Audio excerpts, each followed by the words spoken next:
What is up, y'all? This is the Philly Fly Show, kicking it at Right Way Production Studios, and we are here.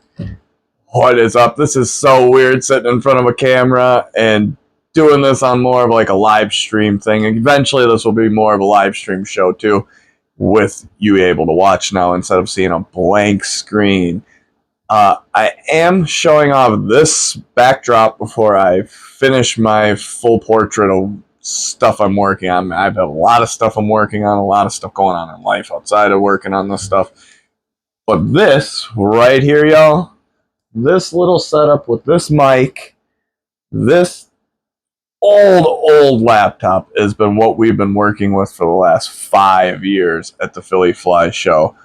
So, if you don't know who I am your host, Travis Charles, the host of the Philly Fly Show, otherwise known, you can call me as Philly Fly. I do UFC sports gambling. I'm a big UFC sports gambler. I'm a big sports gambler, period. NFL shows are going to be here too. There's going to be a lot coming to the YouTube page, and I am just thrilled about these advancements here. Tell me about sound, guys. Let me know about it. This is like the first rehearsal test run, whatever you want to call it. Whatever I've been doing for the last 5 years is cool, and it's been awesome, and I love every minute of it. I love my fans, but this had to come this way.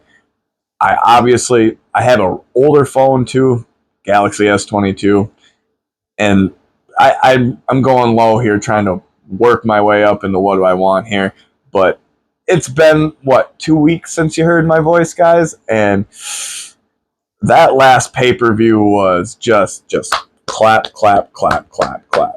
Everybody clap with us. That was a class act, okay?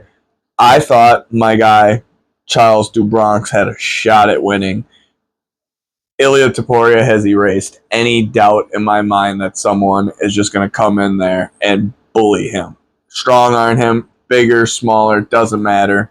He's in there, and it's going to be hard to dethrone that champion right there. There's guys I think that could do it personally, but it's going to take you being cautious. You cannot throw no caution to the wind against Ilia Topuria, and you got to give him his shout-outs there. Alejandro Pantoja, another shout-out guy. He could be one of the flyweight talked about goats. Could be. He's got more fights in him that he needs to do, but hey, man, that guy's got a record behind him. And then Hanoite Moicano, or Money Moicano, you lost your money name for me. You are now in the dog dumps, and blah, blah, blah, blue, blue, blue. You are done on my book. But still going to shout out last week. The reason I'm talking about this, Philly Fly Show went 7 for 11. Yes, we got some wrong. Yes, we got a main event wrong. We've been on the up on the main events, but that was a bad year of stretch of being horrible at main events. But yeah, I really did like a lot of these fights on here.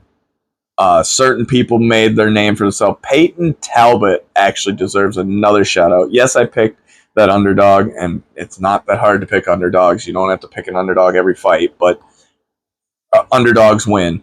Peyton Talbot showed me he made the most advances he could in learning any grappling. Any sort of grappling that he caught. If he was a level 1 grappler, he went from level 1 to level 3 if you were asking me, against the guy he fought.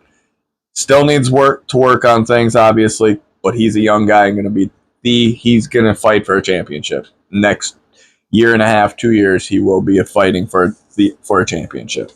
And Jose Miguel Delgado with an epic knockout last week was just awesomeness. But we are here for a UFC fight night before a pay-per-view next week. We get a nice pay-per-view next week with the BMF title on the line, but that's just a little preview for next week.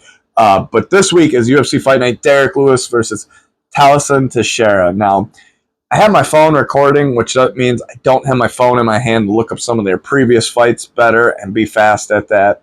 Sorry, guys. Once I get this other phone here, too, I'll probably have a phone in my hand and just record on this one, if this one works. We're weighing in. I need opinions here, too. Don't be afraid. But this is a pretty decent main event.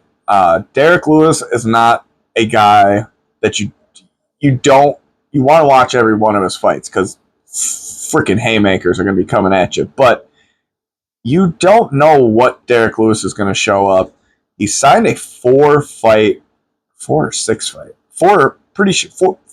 contract with the UFC, which means this is not his last fight no matter what with the UFC. So take that what you will. He is a gatekeeper now, but he is making money being a gatekeeper, and he is making good money.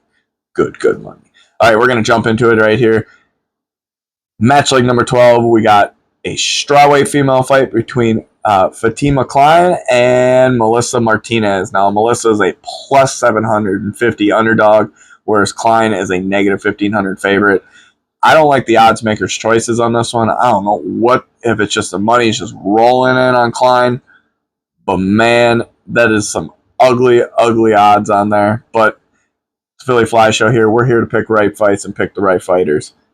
I'm going to go Klein here, not because she's a 1,500 favorite, because her MMA skill set I just think outranks Melissa. Melissa has lost to a girl who, yes, MMA math doesn't always work, but the girl she lost to in a decision she shouldn't have lost to. But hey, things happen in the UFC. Klein gets a W here after this fight. 3 out of 5 on the confidence level. She can get her hand raised. All right, match like number 11 here is a lightweight male division fight. Mitch Ramirez versus Mike Davis. Mitch is making his UFC debut against Mike Davis, and that is not a good guy to make his UFC debut against. He's fought some tough competitors. Had some losing fights in those, but he is a very, very skilled guy who took a little while to get up to the rank, or not ranking, but to the level of skill set that he is. Mike is a negative 1,100 favorite, whereas Mitch Ramirez is a plus 650 underdog. Look, man, I don't not see Mitch being able to get a W here, but I've been wrong against guys who make their UFC debut against certain people. Mike Davis isn't invincible, but at the same time, he's got a lot of... Wow. Words escaping me here. Wow. A lot of experience. What? I just went mind blank there. Looked at the camera and froze up a little bit. But Mike Davis gets his hand raised after this fight. 3 out of 5 on the confidence level that he can get his hand raised. All right, we'll jump into the heavyweight division in the male division. Matching number 10, Kennedy Nzechukwu versus Walter Walker. Kennedy is a negative 200 favorite, whereas Walter Walker is a plus 170. Since Kennedy's made the move to heavyweight, he has looked really, really, really good. Okay. His power's way more up there than when he was at light heavyweight, and his gas tank is way better. But Walter Walker is a true heavyweight compared to whereas I think Kennedy's still working into his form at heavyweight. That's the scary part of it, and Walter Walker had a very good fight his last one. So take that what you will, but I'm going to go Kennedy. I just think the power shots are going to be a little too much for Walter, but it is heavyweight division. Obviously, at any point, at any time, someone can go to sleep. So Kennedy winning. My confidence level is only 1 out of 5 on the confidence level. If you don't know this confidence level thing, it's 1 out of 5, obviously, on the confidence. If it's a 3 or higher, I always tell you to bet it at your discretion. In a parlay is what I'm describing. I like to do a lot of parlays, guys. I like to live a little risky and make a little bit of that money.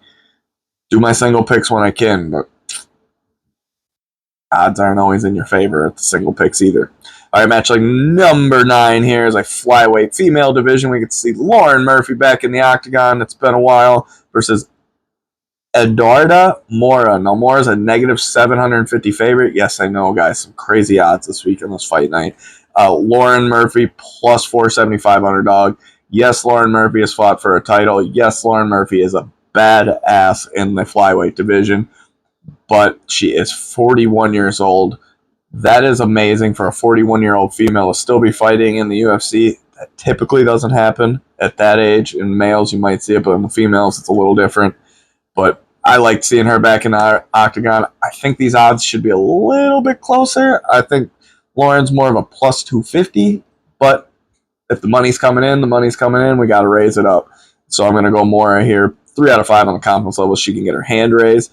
Match like number 8, we'll jump to the welterweight male division. We get Jake the Celtic Kid Matthews versus Chidi Nkanwe. Chidi is a negative 150 favorite, whereas the Celtic Kid is a plus 125 underdog. Look, man, Chidi's got power. Chidi can throw strikes, but Chidi's got a bad gas tank. Jake, the Celtic kid, had a bad gas tank. He's been working on it, but he was a young kid coming into the UFC and has worked his way up to the level that he is at right now. I think the Celtic kid's going to get a nice W here.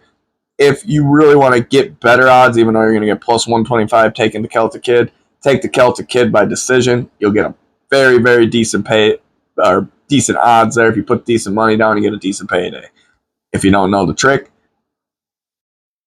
go look up the little trick for putting it together. How I put together, touch my mic. How I put together this, the way I do it is if it says plus 100 and you put $100 down, you're going to win $100 on top of your $100. If it says negative 120, you need to put $120 down to win $100. Easiest way for me to break it down for anybody. Celtic kid, hand raise, 1 out of 5 on the confidence level. Only because Cheaty's got power. I'd still like to bet this. Put a single bet on it. Like I said, at Celtic kid with the decision. You'll like that after. You'll thank me later. We'll stay in the welterweight division here for the featured prelim bout of the night. I keep looking at my sheet, trying to look at the camera. Tell me what you like better, guys. If I'm supposed to stare at the camera mainly, I've been, we're new at this. Welterweight division, Max Griffin versus Chris Curtis. Now, Chris Curtis is making his welterweight debut. He's fought at middleweight mainly. I don't know how that's going to go. I don't even know if he technically made weight because I did not watch the weigh-ins today. Usually I watch the weigh-ins, but I had all this other stuff I was working on. Plus 250 on Max Griffin, negative 320 on Chris Curtis. Now, I'm picking Chris Curtis because I'm going by the Chris I know in the middleweight division. Guy who's got power, guy who comes forward and fights a good fight, but his problem is his gas tank. Same thing with Max Griffin. So if this gets to a third round, whoever got the better gas tank at that point. I'm still picking Chris Curtis, and I'm still confident he gets a W over Max Griffin. 3 out of 5 on the confidence level. He gets his hand raised. We will jump straight to the main card. No more talking here. Match link number 6, Junior Tafa versus Tuco Takoyas. Takoyas is a plus 150 underdog. Junior Tafa, negative 180. This is the first time I've seen Junior Tafa fight at light heavyweight. He's fought at heavyweight almost every other fight. I think he's finally realized that he's not got the power to compete with the heavyweights up there. So maybe at lightweight, his power will stay supreme, and he might even be better at light heavyweight with a gas tank. I don't know, but I'm going to lean on Junior Tafa here because Tukos, I just didn't know too much about. When I looked up anything on him, on guys he's fought, I was just not thrilled on his resume. I'm not even thrilled on Justin Tafa's resume, but I don't say this that much. Don't bet this fight, guys. Do not put this on a parlay. Do not put this on a single bet. This is a stay away heavyweight fight that I typically stay away from heavyweights, period, myself personally. There's very few I would like to bet on, but this one is one I'm just, get away. Just, All right, match like number 5, we'll go to the heavyweight. Well, wow, I just called that the heavyweight division. That was the light heavyweight division. That's how much I watched Junior Tafa come up short, and I just don't bet on him. So that's a no-go. Sorry, totally screwed that up. Jump into the heavyweight division here, where a guy who I'm pretty sure fought at light heavyweight before now is fighting at heavyweight in Vitor Petrino versus Austin Lane. Austin Lane plus 450 underdog. Vitor Petrino negative 700. Now, he was a smaller fighter. When I looked up, I seen a picture of it on the UFC when they're showing the weigh-in show where they come, not the weigh-in show, but the after weigh-in show, post-show, or not the post-show, whatever it's called, where they face them off instead of them just coming up to the stand. When I saw them do the face-off, Petrino is the very smaller fighter, but Petrino has got some crazy power. His gas tank just is not there in the light heavyweight division, so him moving to heavyweight, he might be able to keep his gas tank now.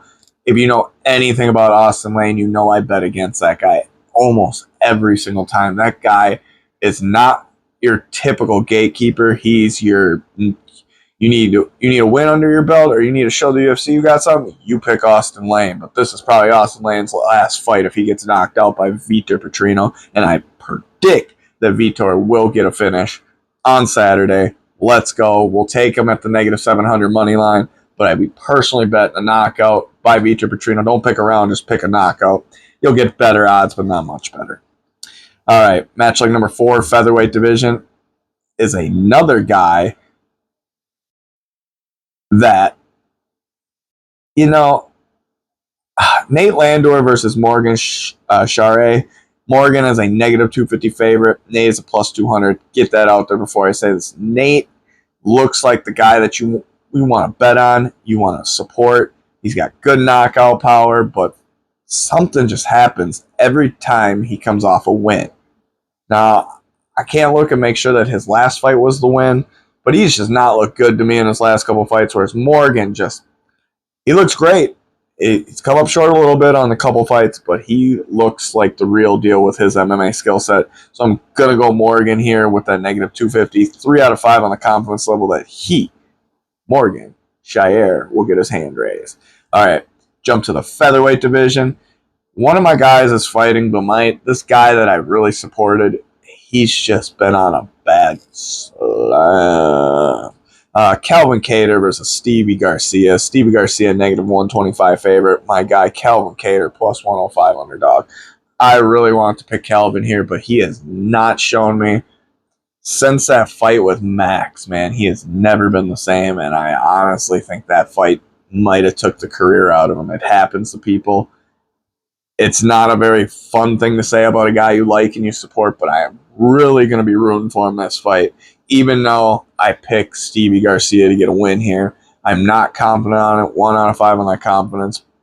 The reason I'm not confident is because if that boxing Kattar shows up, Stevie's going to have a bad night. But if that boxer doesn't show up, and it's been the Calvin Kattar we've saw the last 2 fights in the last year, it's not going to be good. He's going to get knocked out pretty badly by Stevie Garcia. That guy's got knockout power, good hands, a decent grappling defense, but again, if that boxer Calvin Kattar shows up, it's a bad night for Stevie. So I wouldn't stay away from this fight. I like the odds on Stevie at negative 125, but like I said, man, Calvin can come in with those hands.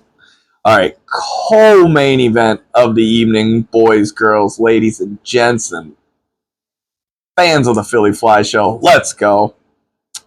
Welterweight division, Stephen Wonderboy Thompson versus Gabriel Bonfim. Gabriel, negative 450 favorite. Stephen Wonderboy Thompson, plus 325 underdog. You could pick Stephen Wonderboy Thompson all you want, but I'm going to tell you this, guys. That guy struggles against any grappler, and Bonfim sees the playbook. He's going to go by the playbook.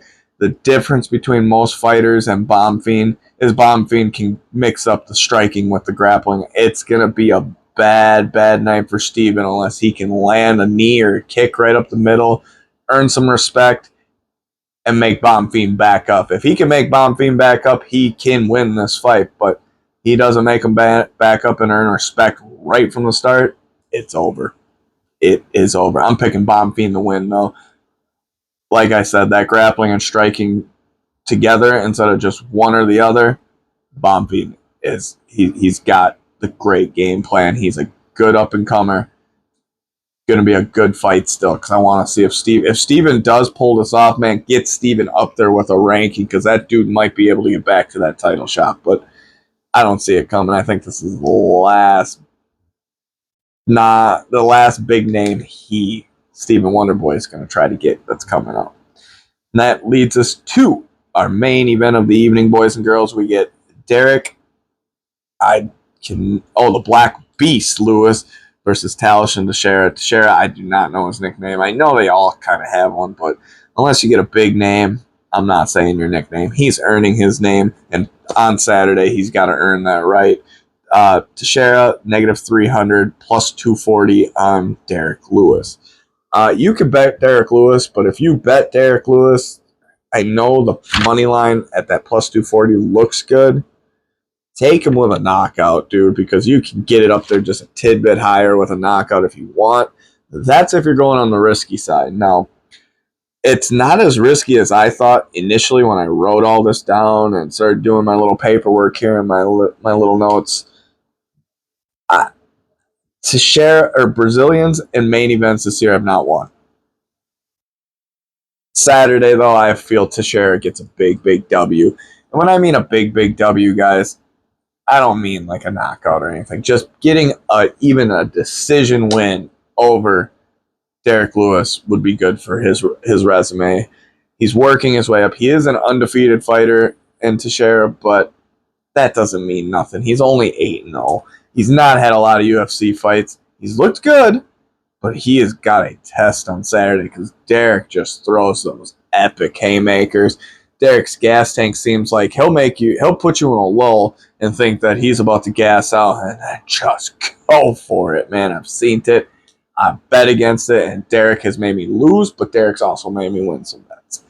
I personally would throw a little action on the Derrick side if you parlay Teixeira on anything, but 1 out of 5 on the confidence that Teixeira gets his hand raised. I wouldn't put it on a parlay at all, but if you want, that's your choice. You guys do what you want. I'm here to give you suggestions, and hey, you can pick all against me too.